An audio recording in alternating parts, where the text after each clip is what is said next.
Hello, everyone, and welcome back to the Gaming Mix podcast, your official podcast from analogstickgaming.com. If you don't know me already, my name is Jordan, one of the co-owners of Analog Stick Gaming, and to my right, as he always will be now, unless we have a guest on, is the founder himself, Jeff. How are you, Jeff? Doing actually pretty good. Good. This is our second episode of the week, because if you haven't seen it already, we actually did a Warhammer 40k Space Marine 2 review discussion type episode that went up a few days ago. The only people who haven't seen it, Jordan, heretics. Yes, yeah. Blasphemy to the Emperor.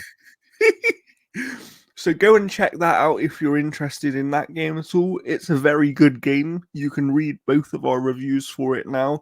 Jeff reviewed it for Analog Stick Gaming, of course, and I took head of the Outer Havens review, who we are good friends with. And our friend Keith Mitchell has been on this show many times, and I'm sure he will appear again in the future.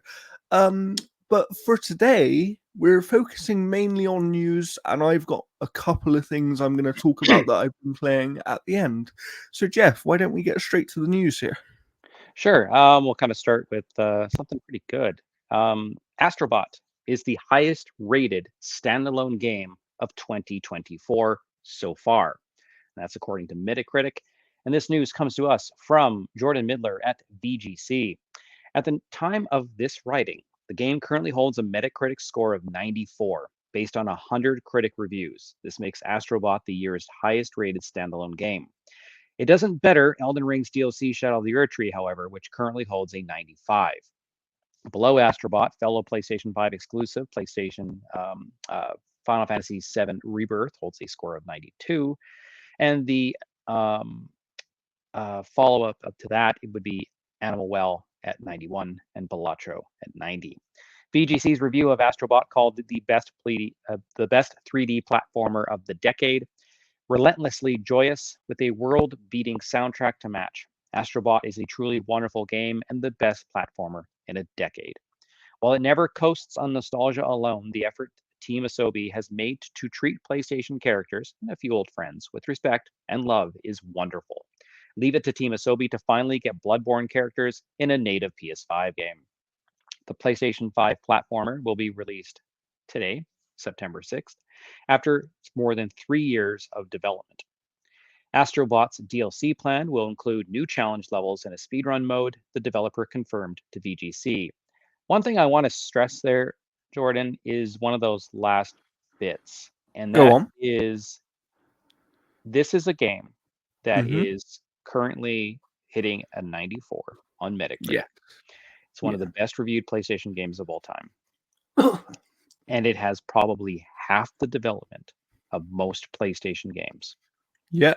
More than 3 years. So 3 years. So with the tech that they've been able to create here, they could make a sequel and release it in 2027. Yeah.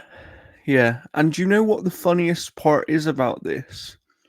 And I'll speak about it when I speak about the fact that I've played a couple of hours of this game before we recorded today. Yeah. But I think the reason that this game is so highly rated, or at least a significant part of the reason, and it was the same with Astro's Playroom, because you'll remember me saying, Jeff, that I think up until now, Astro's Playroom was actually the best PlayStation 5 game.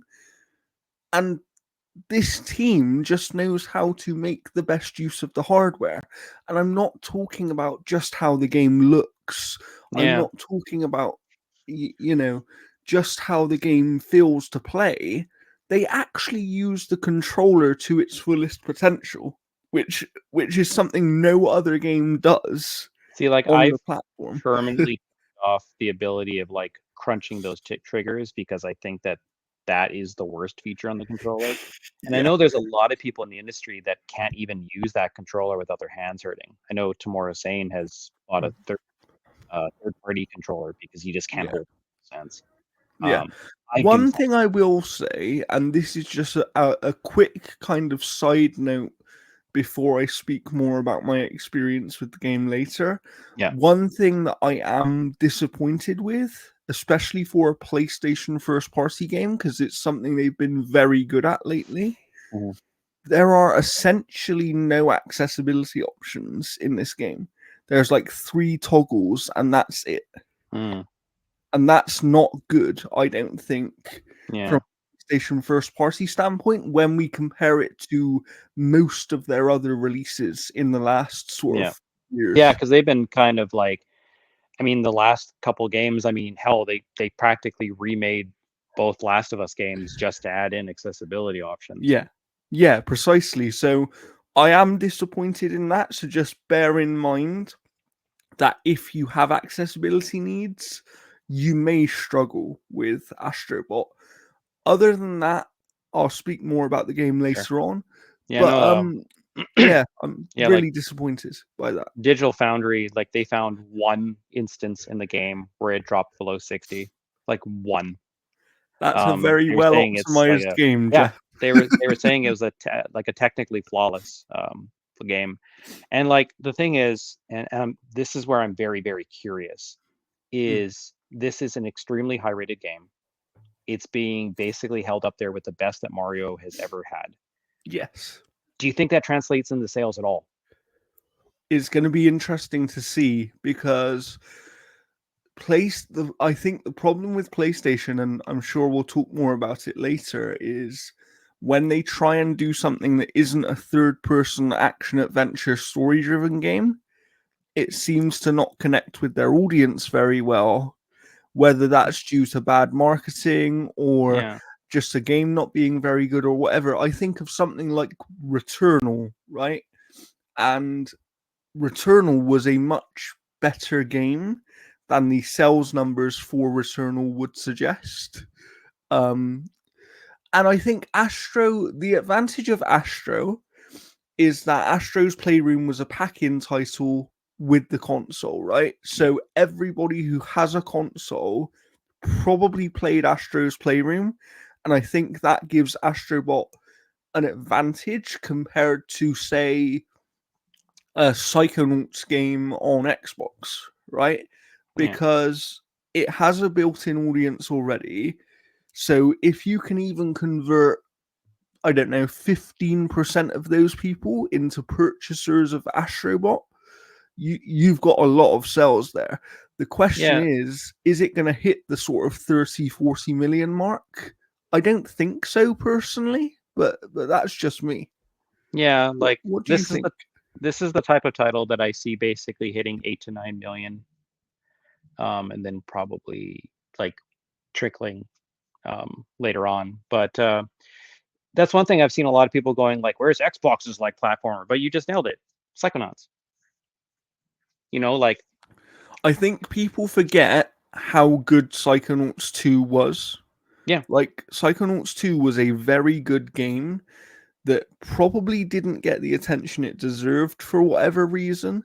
yeah, like And that cooking part that was conceptualized by one of the people who worked on the documentary, who was interning at the studio and making like one of those like side games that they do for the Fortnite and game. That level is one of the best platforming levels I think I've ever played. yeah, yeah. So there's good platformers all over the place. And let's remember, you know, as we mentioned Psychonauts 2, that was also a quite highly rated platforming game. It seems that people like platforming games, Jeff. Yeah, I mean, like Xbox, like they've got a lot that they can kind of work with. I mean, they pretty much I own mean, Crash Bandicoot everyone now. wants Banjo, right? Like Yeah. that's what it is. Everybody wants Banjo. Do you think this is what causes Banjo to actually get made now? I mean, yes and no. And what I mean by that is, I think that there was probably already some early discussions about what the next Banjo could be, but I do think they'll be looking at this game and sort of thinking to themselves, okay, what can we do? Because people do like this thing where it's a game mixed with some nostalgia, and as much as people might say, oh, Xbox don't have as much history and that kind of thing, they still have over 20 years of history. They have a lot of nostalgia that they could pull on, right? There is a lot of things they could do. So I'm interested to see what they do. You But know who I certainly think they need to do something. I'll put it that way. do you know who they should get to make the Banjo game? Go on, who? Asobo Studio. Yeah, And then you got yeah, just Team for a laugh. Asobi and Asobo. Yeah. That's who you get. I mean, Asobo make flight The sim for them, flight right? simulator game. Yeah, I mean, hell, I mean, you got the team making Forza Horizon, making Fable. Yeah. So Just take a chance. Take a chance. I still think that in a weird way, an Xbox style Smash Brothers type game is more likely. see, I don't want them to make a Smash Brothers game. I want them to make a Power Stone game. Okay, yeah, I can see that. You know, because Power- we already have so many platformer fighters, but we have absolutely zero Power Stone fighters. And it Yeah, would just make it stand out. make something a bit different, right? Make something Yeah, that stands out. I agree with that. because then We you could do do the have roadie run properly with the Marcus Phoenix.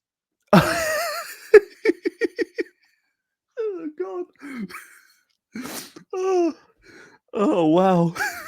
That caught me off guard there, Jeff.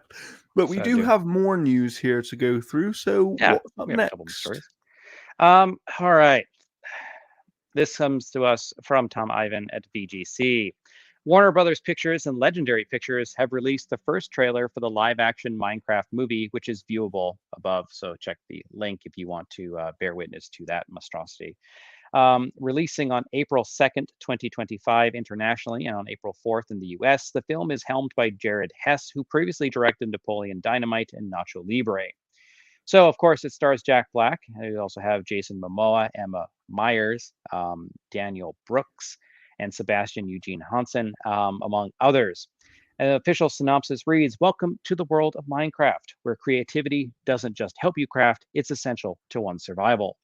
Four misfits, Garrett, the garbage man Garrison, played by Momoa, Henry, Natalie, and Dawn, find themselves struggling with ordinary problems when they are suddenly pulled through a mysterious portal into the overworld, a bizarre cubic wonderland that thrives on imagination. To get back, they'll have to master this world and protect it from evil things like piglins and zombies too, while embarking on a magical quest with an unexpected expert crafter, Steve. Together, their adventure will challenge all five to be bold and to reconnect with the qualities that make each of them uniquely creative, the very skills they'll need to thrive back in the real world. Um, this movie so far looks more more enjoyable. This movie looks less enjoyable than the Borderlands movie. That's interesting because I can understand where that thought process comes from. I actually go the other way. I think that for some reason I have a feeling that this one's going to catch people off guard in the same way the Sonic movie did and in the same way the Mario movie did. I don't know, like this looks like I don't first know if off, it will be that level of yeah, success, but I first off, do think it will be better than Borderlands. I guess yeah. is what I'm saying. I mean, it's going to make a shit ton of money. It's Minecraft. They could basically just do anything they want. Hmm. Um, what was I going to say? They basically just took the Jumanji storyline. Hmm. That's I know, but we also haven't seen much of it yet, right? So yeah, like I'm uh, kind of reserving judgment a little bit. it looks like the most green screened that has ever green screened ever. But there was no other way they could do it, right? That's the problem. Well, I mean, Unless they you do like a fully animated movie. That was like the only other option. like I don't know. To me, it just looks like something that should have just been animated. Like, can you see those characters interacting with like that llama at the end, like touching it and stuff like that? Like it would just be Jason Momoa on a green screen going, "Oh, hey, cute little guy." Like it just looks so fucking dumb. But I think that's what will make it funny. Like, I think that's where my head's going because I don't know if you've watched the director's other movies, but as someone who is a fan of Napoleon Dynamite and somewhat Nacho Libre as well, I think it will be that kind of comedy where it's meant to be stupid. and they're sort of poking fun at themselves. Yeah, like I've seen Napoleon Dynamite once. Um, Me and my roommate always use the "Give me some of your tots," like that scene Yeah. and stuff like that. We always use that. Nacho Libre was one of those movies where I'm like, this looks just stupid. I have Mhm. no interest. It was one of those eras where I was very hit and miss on Jack Black.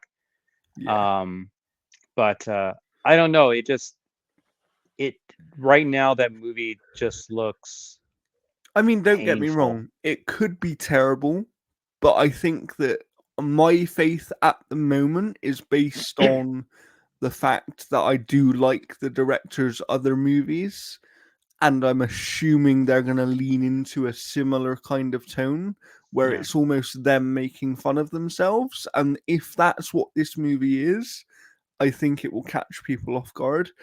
I do think for this movie in particular, I actually think Jack Black is a really good casting.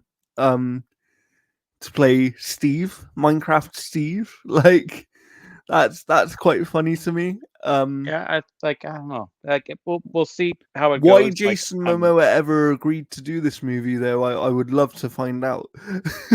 Yeah, he's probably like, hey, like unless you give me like long hair and a pink jacket, I'm not doing this thing. And they're like, wardrobe. What I will say is, if you've seen Fast and Furious 10 with Jason Momoa, the guy can do comedy. He was actually really funny in that, and so if that's where they're going, it's going to be interesting to see. I I would be surprised if this thing is anywhere near as bad as Borderlands. However, I don't think it's necessarily going to be Sonic or Mario either. I just think that if it could get to that level, because it's the same sort of IP, right? It's like this is gonna draw in the kids, and it's gonna Yeah, like it's gonna make a shit ton of money. Like it'll easily pass a billion. Like there's no problem there. But yeah. I don't know. Whether it actually ends up being good or not remains to be seen. But we'll keep on top of that, and Pretty you much. never know. Maybe when another trailer goes out, we will do a little reaction to it or something like that. We'll see. We'll see how we're feeling. But let's move on because we do have some more news to get through. So what's up next, Jeff? Yeah, so this comes to us from Tom Ivan at the VGC. Microsoft has provided an update on Black Myth Wukong's delayed release for the Xbox Series X and S consoles. Chinese developer and publisher Game Science announced back in June that Xbox the version of the RPG has been pushed back to internal quality concerns. It had originally been expected to launch alongside the PS5 and PC versions on August 20th, 2024. As we have said before, we're excited for the launch of Black Myth Wukong on Xbox Series X and S, and we are working with Game Science to bring the game to our platforms. A Microsoft spokesperson told Forbes on Tuesday. We prefer not to comment on deals made by our partners with other platform holders, but we can confirm that the delay is not due to Xbox platform limitations that have been raised to us. There has been plenty of speculation regarding the game's delayed Xbox release, with some questioning whether it's related to difficulties in porting it to the Series S, an issue that has affected some games in the past, including Baldur's Gate 3. Announcing the delay in June, Game Science said, we are currently optimizing the Xbox Series X and S versions to meet our quality standards, so it won't release simultaneously with other platforms. We apologize for the delay and aim to minimize the wait for Xbox users. We will announce the release date as soon as it meets our quality standards. It was later claimed that the game had been delayed due to a memory leak issue that was causing it to fall bug detection tests. However, Ford subsequently reported that the delay was due to Sony striking an undisclosed console exclusive deal for the game. Black Myth Wukong so far has been a major hit, selling 10 million copies across all platforms in just 3 days. Um, this is like another one of those deals that we've seen before where Microsoft says they don't want to comment on deals by, you know, Sony and all that kind of stuff. So I mean, it's interesting because we've seen like even Game Science like denying that there were deals or something like Yeah. that, if I recall However, what correctly. I would say is that several people who I guess you would class as insiders have said from their own independent sources that they have heard that there is some sort of exclusivity deal. But it's one of those things where it's an awkward situation, because if there's not an exclusivity deal, then it's the console. But the other thing is, it being the console doesn't make 100% sense to me, because I actually think the Series S issue is overblown a little bit, because let's be honest, how many games have actually had a serious issue kind of being able to optimize for that platform, right? Not many. Yeah, not many. Not many. And I think that, it's. I wonder sometimes whether it just comes down to priorities in development, and because the Series S is probably a lower priority, that's why it takes longer, rather than the platform not being able to run the games or whatever. In this case, I wish that someone would just come out and say, like, this is what it is. Because if it's an exclusivity deal, fair enough. Those happen all the time. Why would you want to keep it secret? Why, just say, yeah, we signed it up as an exclusive for 6 months or something, I don't really understand the issue here. But I think that the fact that so many people are pointing to the fact that there's some sort of deal, there's no smoke without some sort of fire, right? That's the way that I would put it personally. So maybe it's kind of a bit of both. Maybe they were struggling with the optimization thing, and then maybe Sony kind of swooped in and thought, well, we'll get it as exclusive for a while. I don't know. We'll never know. That's the problem. We'll never know. Yeah, But pretty much. yeah, what else have we got here, Jeff? So we've got Microsoft has announced plans for a Tokyo Game Show 2024 appearance, including a main event on September 26. This comes to us on Game Spot from Eddie McCuck, or McCutch. I'm not too sure how to pronounce that. Sorry. Microsoft has confirmed its plans for Tokyo Game Show this year, and the company is teasing that there will be news about games coming to Xbox Game Pass. Microsoft's TGS 2024 broadcast takes place on Thursday, September 26th, beginning at 7 p.m. local time in Japan. That works out to about 3 a.m. PT. We warmly welcome players around the world to tune in as we share content from Xbox Game Studios, Activision, Blizzard Entertainment, and Bethesda. We'll also be showcasing an exciting lineup of games from third-party partners, primarily based in Japan, across Asia, including games coming to Xbox Game Pass.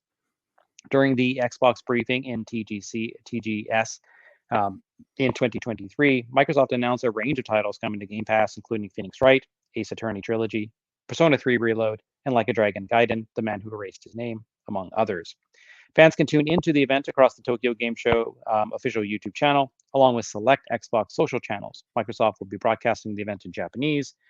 Oh, bunch of languages. Oh, wow. There will also be sign language broadcasts. Beyond Microsoft's own TGS event, Kojima Productions will host a panel for Death Stranding 2.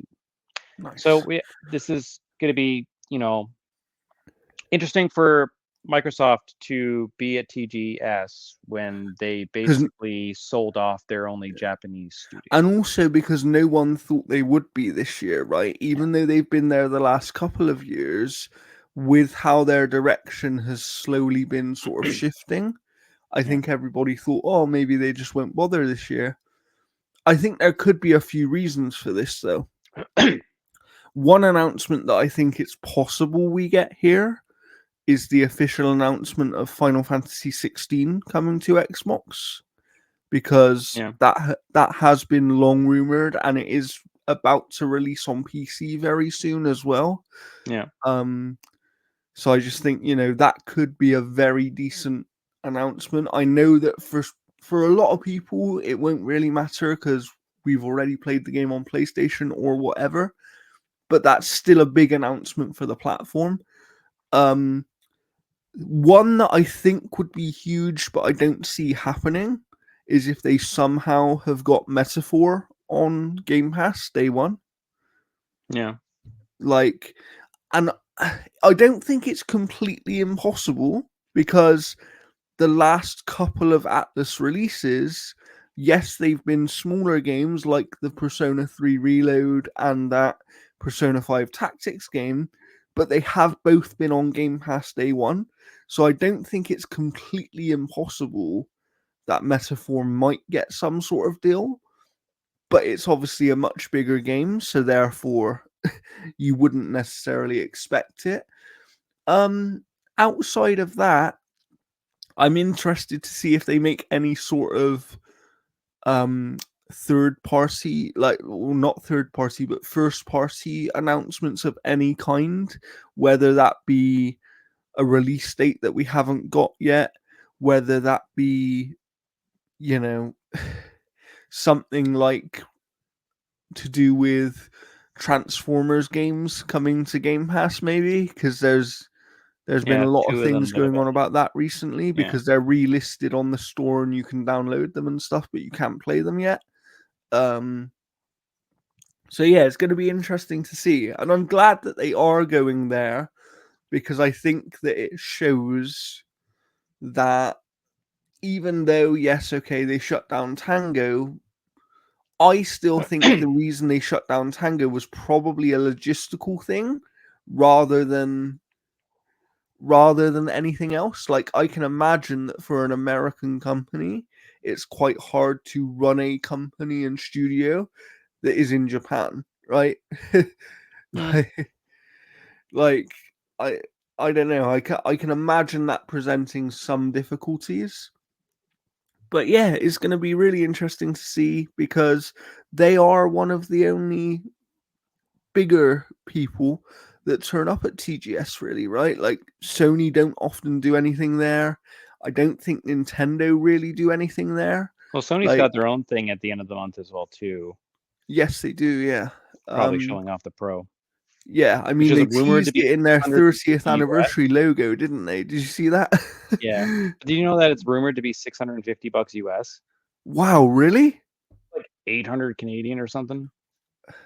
Is that even going to sell at that Like, price? what is 650 US to CAD? Holy fuck. How much is it, Jeff? How much is it? $880 Canadian. Wow, and the worst So that thing would is be that would either be $799 or $899. yeah. That's crazy. Not a chance I'm buying that. No, Fuck that.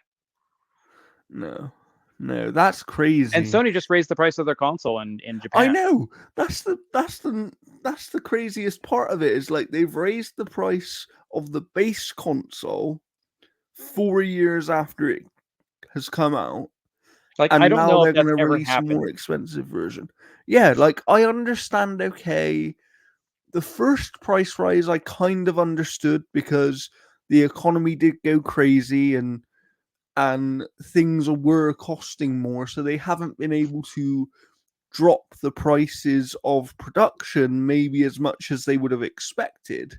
However, to raise the prices again, it's just like this. Me and Keith Mitchell from the Outer Haven have been talking quite a lot about this, and this is one of the reasons that we really don't want to see Xbox disappear from the hardware market, even if they're not focusing on it in the same way. Yeah. Because if they're not in the hardware market at all, what's going to happen with these PlayStation prices, Jeff?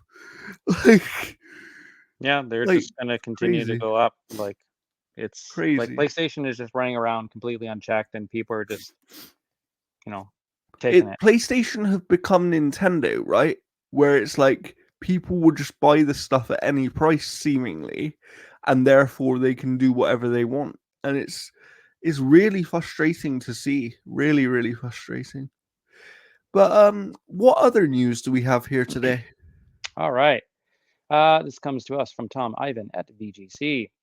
Marvel vs. Capcom Fighting Collection Arcade Classics and Capcom Fighting Collection 2 will be released for Xbox next year. It's been confirmed. In July, Capcom revealed plans to release Marvel vs. Capcom Fighting Collection Arcade Classics for Nintendo Switch, PS4, and PC this year, but the game wasn't announced for Microsoft's consoles. And last week, the publisher announced the Fighting Collection 2 will also be released on Switch and PS4 and PC in 2025. Following an outcry from some unhappy Xbox players and technical discussions with Microsoft, Capcom said on Tuesday that both collections will be released for Xbox next year. The company's US arm wrote on Twitter, "We're happy to announce that after technical discussions with our partners at Microsoft, Marvel vs. Capcom Fighting Collections and the Fighting Collection 2 will release on Xbox One. Both Xbox versions will arrive in 2025, so stay tuned for more information." This is huge because this was a title that is expected to sell, like the Marvel vs. Capcom collection has been demanded by fans for a very, very long time. And this is like the definitive version of those games. You get arcade perfect ports. You also get games that never really found life outside of their original like PlayStation 1 and PlayStation 2 libraries. The fact that this is now going to become to Xbox means that they've likely solved the technical NT issue. framework. Yeah. So then we'll probably end up getting the like Mega Man Battle Network collections and like a bunch of other things that have not been able to come over here to Xbox. So And this this is huge. why what I like about this news as well is this is why Xbox bringing back their backwards compatibility team, which is something they did recently, and Sarah Bond spoke about it, about how she brought it back and they want to do more things with it, but not only with their titles. And I wonder whether they have played a part in kind of helping this issue in some way. Yeah, I think Someone someone referenced the Microsoft engineering team or something like that in this whole thing. So yeah. Well, that's good. I'm really glad that they were able to solve this. Obviously, it is a shame that this solve has come late so that people on Xbox have to wait till next year for the game now. yeah, Why couldn't these conversations have happened earlier?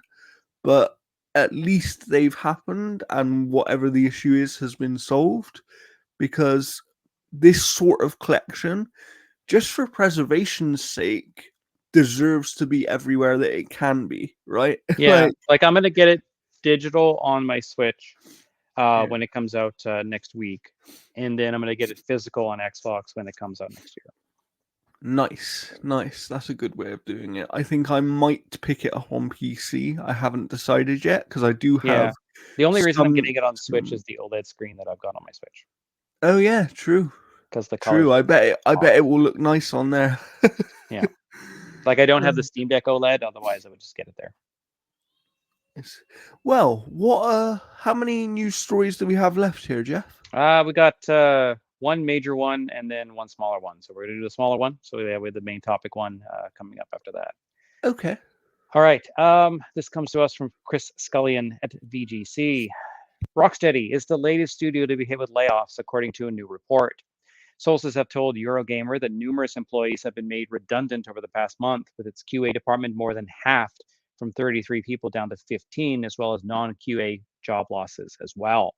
According to the source, the job losses are directly linked to the release of Suicide Squad Killed the Justice League, with its poor sales specifically mentioned as a reason for what is described as restructuring.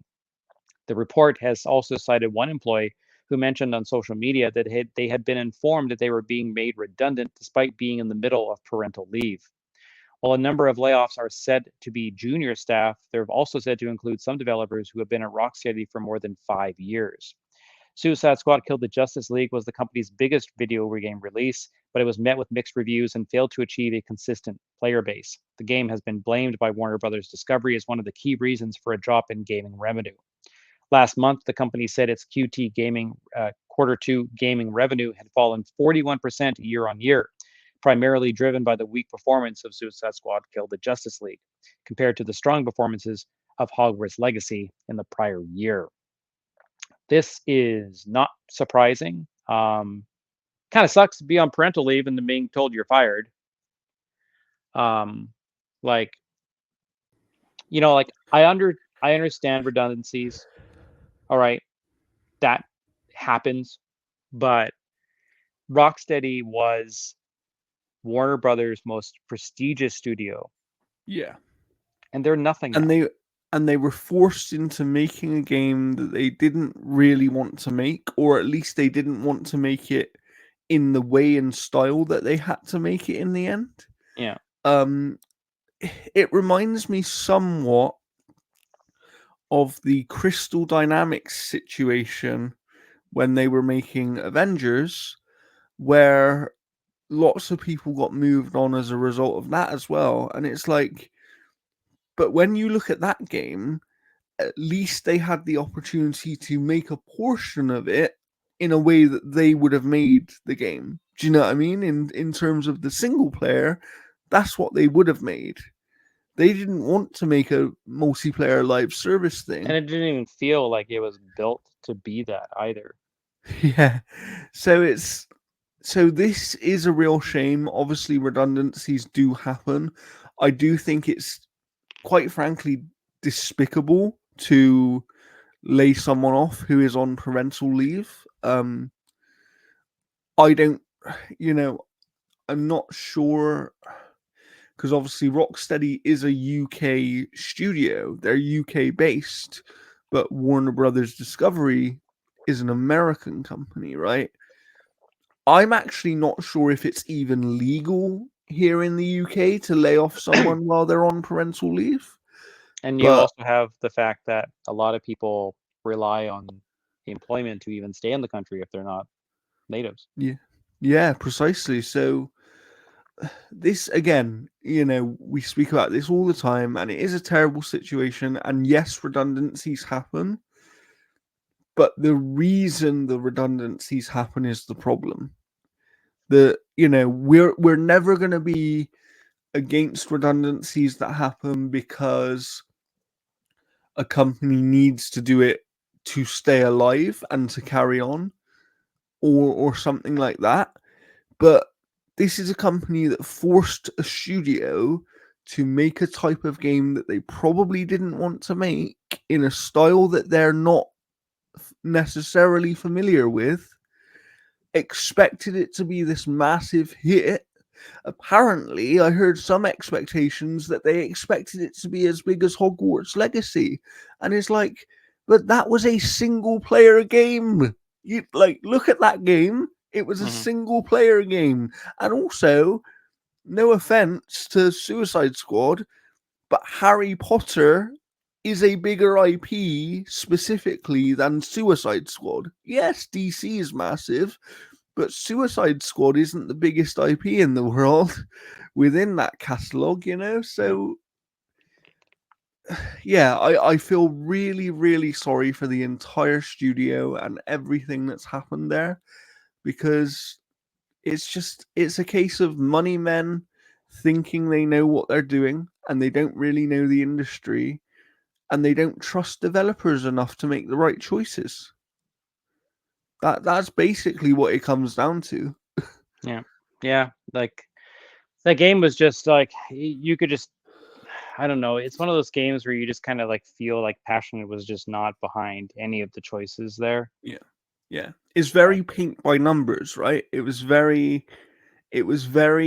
this is how you make this kind of game, so this is how we're going to make it, rather than when you really want to make something, what happens is you have a lot of creativity and you try unique things even if they don't work, right? And this is why many games get delayed or many games actually change significantly over the course of development because they might have a feature in the game for a really long time that they decide a while later doesn't work. For example, Avowed that's going to be coming out in February.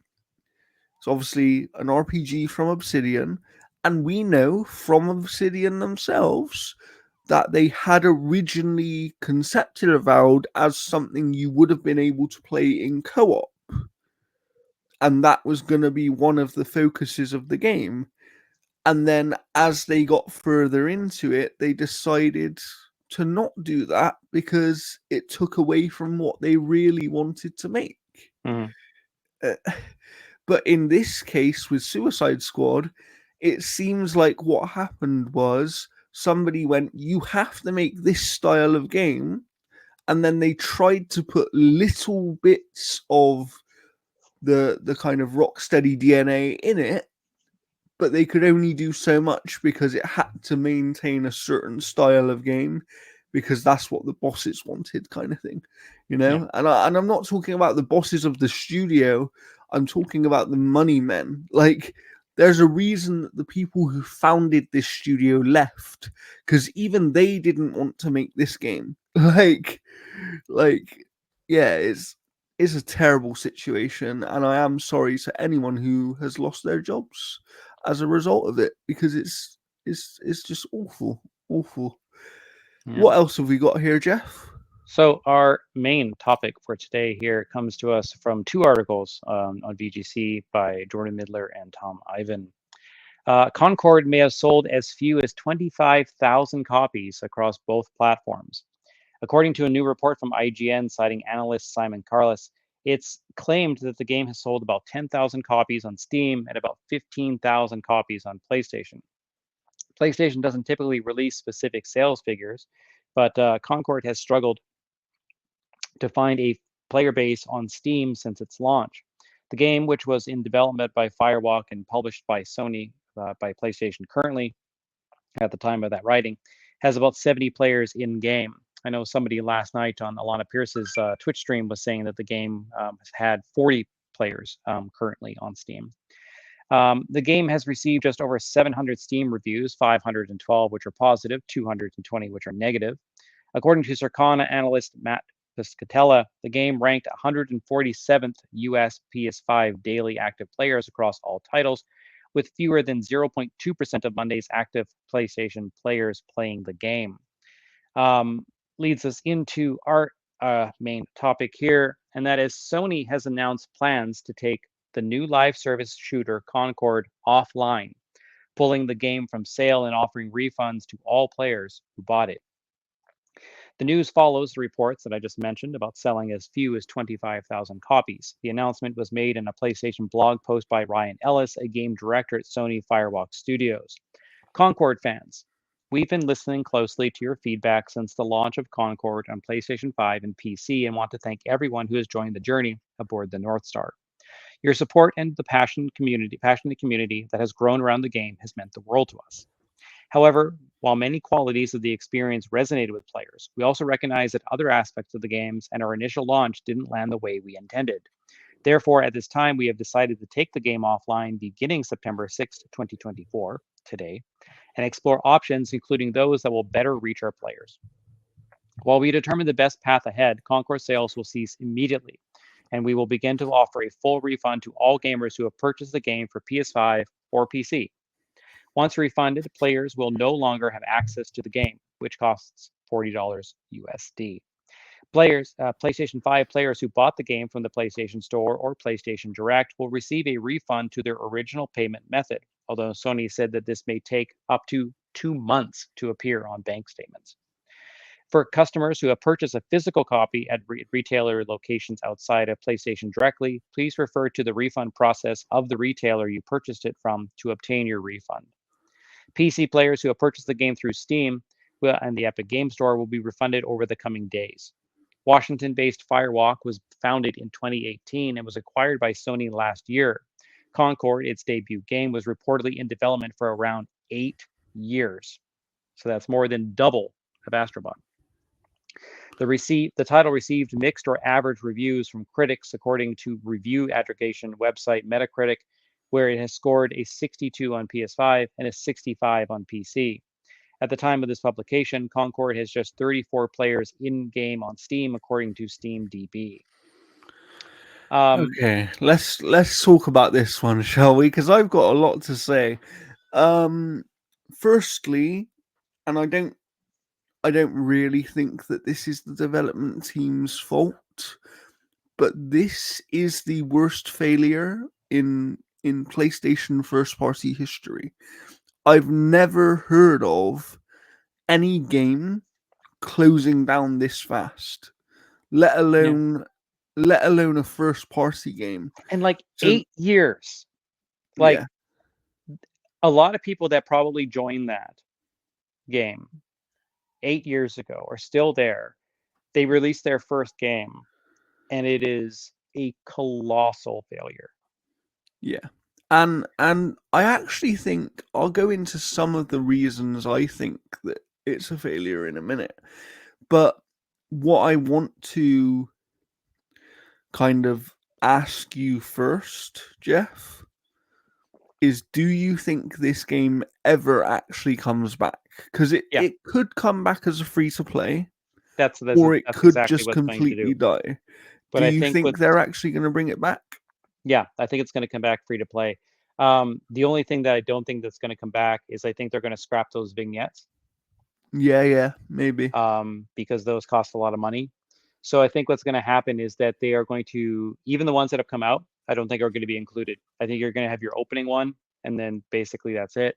And I Yeah. think what they could do to essentially save money is just bring them back as like visual novel kind of like Comic animatic, book style. like Yeah. animatic comic book type of things. Hmm. Um, and do it that way. Just have the story told through those and stuff like that. Because again, I think a lot of the people that are coming to these games aren't there for the story. Yeah.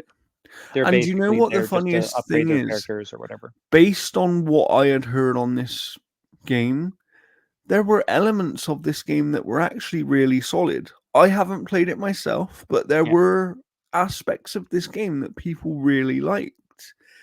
And it makes me wonder, one, how much did the price point play in the failure of this game? How much of a part did that $40 price play in this failure? Because it had to have played some part. Like, Oh, for sure. if this was a free to play game, we'd probably be talking about it at least having a few 100,000 players rather than That's the a problem few is like hundred, you know? pretty much all of its competition Yeah, is free to play games. And there's people that are later like all they play is Fortnite. All they play is yeah, Roblox. Like they've made that their game is their game.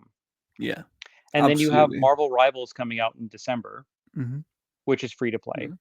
And the other thing that I think contributed massively, in my opinion, to the failure of this game, Concord, is the way in which it was marketed by Sony. I actually don't think it was marketed well. I think that this is the sort of game that they should have shown much earlier. Um, I think they should have kind of tried to build up some hype for, because they essentially showed it once or possibly twice before release, but it was so close to the proximity of release that I think there wasn't time for that hype to build up. And if you're going to do that, you're better off going the Apex Legends way and being free to play and literally announce the game and then drop it immediately. Like, with this type of game, Yeah. that works. And yeah, But I mean, like I when I haven't even really even watched too much of like the gameplay of it to tell you like the unique properties of the game. I just know kind of like roughly what it is. But like there's not a single character in that game that looks even remotely interesting. Like one guy literally looks like he just fell into like a football cabinet. Like it is like some of those characters are just painful. yeah. Yeah, it's I agree with that. I'm interested to see if and when this comes back, and what it is and how they sort of adapt it. Um there is part of me that's very surprised that they didn't just refund people and say we're going to put it onto PlayStation Plus. Like, there's part of Yeah. me that is surprised they didn't do something like that, because then at least if you tie it to PlayStation Plus, what you do is it's not completely free to play because people have to have See, PlayStation that game Plus. should have just been free on PlayStation Plus. It would have drove Yeah, subscriptions to at least have people on there playing it. yeah, yeah, But and like, and people who are on PlayStation, the vast majority of them already have PlayStation Plus. So Do you know what I mean? There were ways to make this game at least a decent success, Yeah. even with the amount of competition it had. Um, I feel really sorry for this team because Yeah, yes, okay, like this game took 8 years, but these people spent 8 years making a game, and what people often forget, I think, are two things. One is that when you conceive and concept an idea, when it was 8 years ago, 9 years ago, 10 years ago, trends change in that time. And if this game had come out 8 years ago rather than started development 8 years ago, it probably would have actually been a very successful game.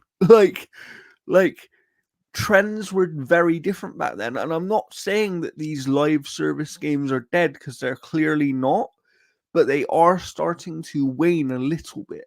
Like there's not yeah, they're not the cash cows that a lot of these teams have were led to believe as they started yeah. development.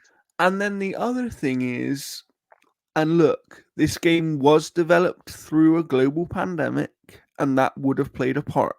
Not only that, but if this game started development 8 years ago, it started development before they were owned by Sony, and that change of ownership would have played a part in some way in what this game was.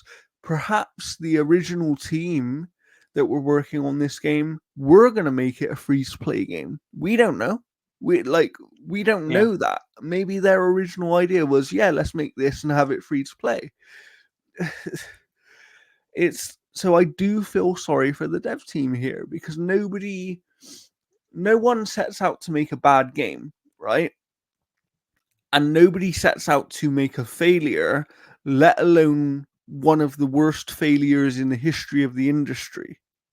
You know, like perhaps the only bigger failure of a game that I can think of off the top of my head was that ET game years ago that got buried in landfill and things like that. Do you remember that one? Yeah.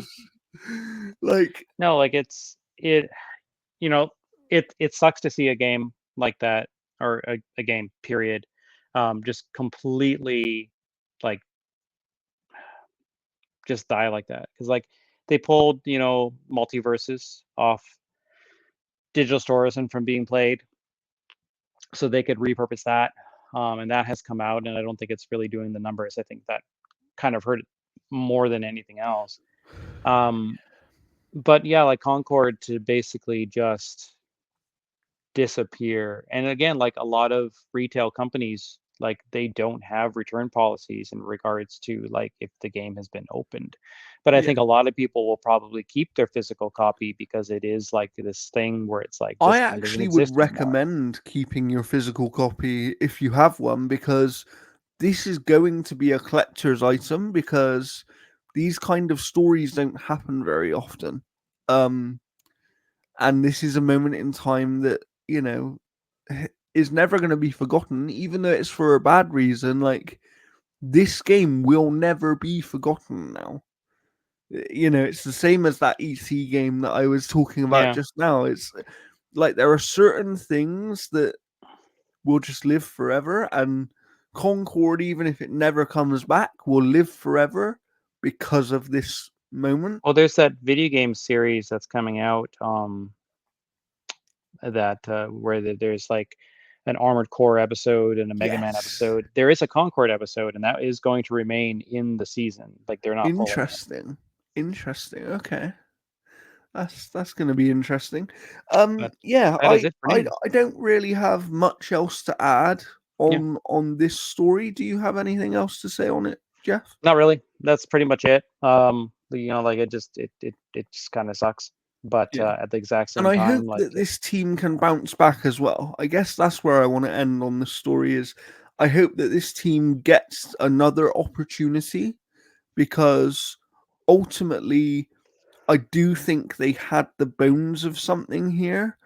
And I think that there are some factors that played a part in their failure that were not of their control. And I'd like to see what they could do going forward. Um, so let's wait and see on that. But for now, I do think I should speak about something that I've been playing, shouldn't I, Jeff? Yeah, I'm under embargo for pretty much everything that I'm playing or haven't been public about already. So Yeah. Well, I am under embargo for two things, which I can't tell you about yet, but one of them I will be able to speak about next week, and then the other one will be the following week. But I am doing two reviews for our site, and there are two games that I can speak about. One of them is NBA 2K, so I'll speak about that very quickly. Obviously, it's already out now, so you can go and play it depending on what edition of the game you have. And I believe the standard release might even be today as we record this. I'm not sure of the exact date there. Because I only got my code for this game a couple of days ago, so that's why I'm kind of delayed on the review for this one. And I've only played a little bit of it because I am very busy. But what I would say is that based on what I'm seeing so far, it looks better than an NBA game has ever looked. It feels smoother than an NBA game has ever felt, but it's also still an NBA 2K game. And people who play those games will know what that means. And I'll come into it when I do my full review at some point over the next couple of weeks here. So look out for that on the website. But yeah, I have also been playing, as I mentioned earlier, a couple of hours of Astro Bot. And I guess what I want to know, Jeff, is do you have any questions about Astro Bot? I don't know. Like I've seen like a good portion of it through like some of the videos and stuff that I've been kind of like watching, like the Digital Foundry thing, and then Giant Bomb did their the kind of like review discussion on their Revengeance episode Nice. the other day. Nice. But no, you just talk about it. Nice. So I have played the first two levels of the game, and I'll give some very small spoilers here because this happens right at the start of the game. Essentially, all the little Astrobots from Astro's Playroom are flying around in a PlayStation 5 shaped spaceship. Okay? And then this alien comes along in his little spaceship and he rips the components out of the PlayStation 5 basically and causes a crash landing, and you have to all of the Astrobots are scattered across the galaxy, right? Funny that, isn't it? It's a galaxy affair. But so you're basically flying around you then fly around on a controller that looks like the Astrobot DualSense controller, which is quite funny. And you fly to these different levels. And I guess the most basic way to explain it is this is a very expanded version of Astro's Playroom. Mm-hmm. And what they started there with the core gameplay mechanics and how they use the controller, they've just built on. And what I love so far from the first two levels is I've found secret levels within the levels. Like, so each level actually has secret levels within it. It has secret rooms. Yes, there is some nostalgia stuff, but actually so far, what makes this game great so far from the first couple of hours that I've played here is the gameplay itself and the level design and how creative it is. It's not the nostalgia bits. Like, the nostalgia bits are fine. There's nothing wrong with them. You will get a nice little smile out of them. You'll see a Bloodborne character. You will see, maybe a Metal Gear Solid character or two. And you'll see many, many other things. But it's the gameplay. Like, you'll be going around, and yes, all the controls are the same as Astro's Playroom, so you can do the punch, you can do the spinny punch, but now there's like these platforms that you'll jump onto them, and then you do the spinny punch, and they raise up. It's not like the flowers where you used to like hit the flowers and then they would blow stuff. but it's so there's things like that. There's these new enemy types as well. So now you get like these ladybirds that will come at you, and when you hit them, they kind of turn over onto their back and they become a jumping pad. Okay. And you can actually hit them to move them around, so you can get to different levels that might not have been accessible before by moving these little ladybird things around, because they don't die, like they just stay on their back, or they will eventually sort of turn back over. Another enemy type that's new that you'll encounter fairly early on is these sort of pigs, like warthogs, I guess, and they charge at you, and you have to jump over them and then pull the little cords at the back, like how you used to pull the sort of plugs out in Playroom. Yeah. You pull the little cords, but what Astro does is you hold on to the button, and he'll start swinging this pig around, Hmm.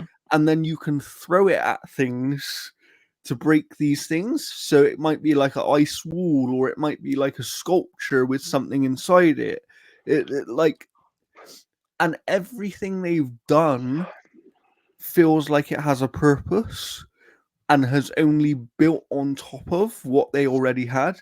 So, do you know how in Playroom you would have the sections where you sort of jump into the little, like, the monkey suit, and you're climbing up the Yeah. thing there? So one of the early things that you do, I believe it was in the first level, is you open up these chests and you get like almost like the suits, but they act like more like power-ups now. Yeah. And one of the ones you get basically allows you to inflate yourself and float up into the air, but then it only lasts so long, so you have to kind of inflate yourself, figure out where to drop. You can get to like a secret area using it if you if you know what you're looking for. And there are many, from my understanding, I'm still only early, but there are many of those. You are collecting puzzle pieces as well, and you're obviously, as you find these astrobots, the most interesting part to me so far is that you find these astrobots and they sort of act like Pikmin. So you take them back to the crash site planet, Yeah, and you just get and them to repair different things and stuff. you get them to repair things, and you also get them to help you reach new elements of the kind of crash site planet. And you have to have a certain amount. So, like, I went up to, for example, this rock, and I could see a puzzle piece and I couldn't get to it. And then there's a little bot next to it, and it was like, you need 10 bots. And then your Astro will whistle, and they'll all come over and just make like a little ladder for you to climb up. It's really, really fun. And I can't, this is a spoiler. As far as I can see, there are 300 bots for you to find, and each level will show you how many are in the level.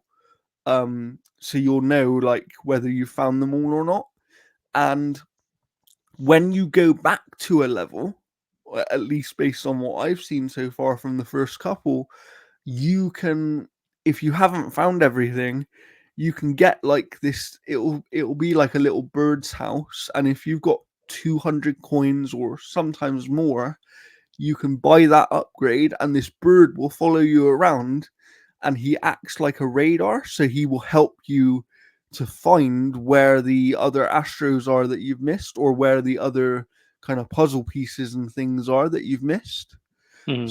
So there's kind of a nice element of, if you've completed a level once but you didn't find everything, you can go back and there is something to help you if you need it. I'm really enjoying it so far. I will obviously be having a full review of it at some point, or if Jeff does manage to pick it up, maybe we'll see which one of us finishes the game first. Yeah, like I'm gonna trade some stuff in and probably get it today. Just because there's a couple games that are getting pretty decent values that I'm just never gonna touch again. So Nice. Well, I hope you do get it, because I really want someone to speak about this game with, based on what I've played so far. And nobody else I know is playing it, weirdly. So maybe that goes back to the sales question you asked me earlier of, are people actually going to buy this game? I'm really interested to see, because based Yeah, on because like critical reception has never really like correlated to a game performing extremely well. Sometimes it's no, the opposite, where a game will not get good reviews but just sell like yeah. absolute crazy. And I do think critical reception in some cases can make a difference. For Yeah, but example, I think something like Elden Ring, with no disrespect to that game, probably sold better than it would have, because it was so well received, that I think people who didn't normally play that kind of game went and picked it up. yeah, but I don't know if that was really because of the reviews. I think they were just seeing like everybody they knew playing it, That's you true. know. That's true. And then you get stuff like Hogwarts Legacy that had the reviews had no bearing on that game selling. That's true. That's absolutely true. Yeah. So I am interested to see the success of this one, because it certainly isn't going to be a Concord. I can tell you that. Yeah. it's yeah, and I'm excited to play more of it. I do think there will be lots and lots of Mario comparisons, of course. Probably Super Mario Galaxy comparisons, but I never played that one, so I can't make those specific Yeah, I have it on comparisons. that collection that Nintendo brought out and then immediately like Nice. took away. What I will say most of all about this, though, is that I'm just happy, and this isn't a slight towards Nintendo, because I love Nintendo, but I'm happy that someone outside of Nintendo has been able to make a 3D puzzle platformer of this level of quality, Yeah. because you will notice it from the moment you start playing the game. Like what you said about the Digital Foundry video earlier, I can absolutely believe that there's probably one part of this game that has a performance issue, because it Yeah, looks it dived down wonderful. to like 52 frames or something like that from 60. Yeah, Otherwise, it was locked at 60. yeah. So it runs flawlessly. It looks amazing. Like I said, my one and only issue at this point in time is the fact that there is basically no accessibility. Like there is, but it's so limited. It's actually very, like, I would verge on saying, for a triple A game, especially of the first party variety, I think this is bad accessibility. And I don't know, because I stayed away from the reviews and stuff. Like I saw the scores, but I didn't want to read any reviews for spoilers and things. I don't know if anybody else has discussed it yet, but there is a toggle for example, because you're using the gyro controls of the DualSense, right, at certain times, and there is a toggle to turn that off and put that movement onto the left stick instead. So you can do that, and there's a toggle for a couple of other things as well. But like I said, I just think there's so much more they could do based on things that they've implemented in their other first party games in recent times. Like, as far as I could tell, for example, I'm not colorblind, but there is no colorblind options in this game. Hmm. And to me, that feels like quite a normal thing that should be in pretty much every game these days. Like a lot of people are colorblind. Um, yeah, it's a very odd one, but it is what it is, and I will definitely be playing more of it. Like I said, if Jeff is picking it up today, maybe we'll have a little race to see which one of us actually ends up reviewing it. Yeah, like the uh Laura Kate, she did a Accessibility UK article on it, Okay. talking about accessibility features where like even with the accessibility controllers that PlayStation has, you would still require a DualSense because there's parts where you have to blow into the microphone and a bunch of other features that are not part of the accessibility controllers. Yeah, so even Um, with their accessibility controllers, which could make it easier for you, you're still going to have some need on the standard controller, which is, I just think there's so much more they could do. Like, I am disappointed on that aspect of the game, very, very deeply. And I don't, not, what I'm like, Jeff. I like to give benefit of the doubt, especially when it comes to accessibility, because I understand how hard and how costly it can be to implement.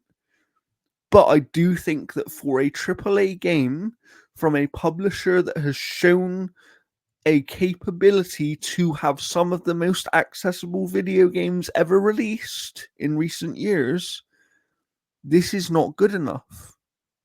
Like, from an accessibility point of view, this game is not good enough. Everything else about the game so far is genuinely great. Like, every single aspect of it. But accessibility is the most disappointing I've seen in a AAA game, other than games that have no accessibility options at all. And there are very few of those these days. So, hopefully they can do something to address that and people can give them the feedback they need to update this game and add some more accessibility features, because I do think they're needed for sure. But, don't let that put you off, because like I said, the actual core game itself, if you're able to play it, is great so far from the first couple of hours that I've played, and I can't wait to play more of it. But for now, I think that's all that we have time for, because Jeff can't speak about anything yet, but hopefully he will be able to soon. And we will obviously have reviews going up on the site. So make sure you're following us over there. Make sure you're following us on X/Twitter. I'll leave the links below. Make sure you read our most recent reviews.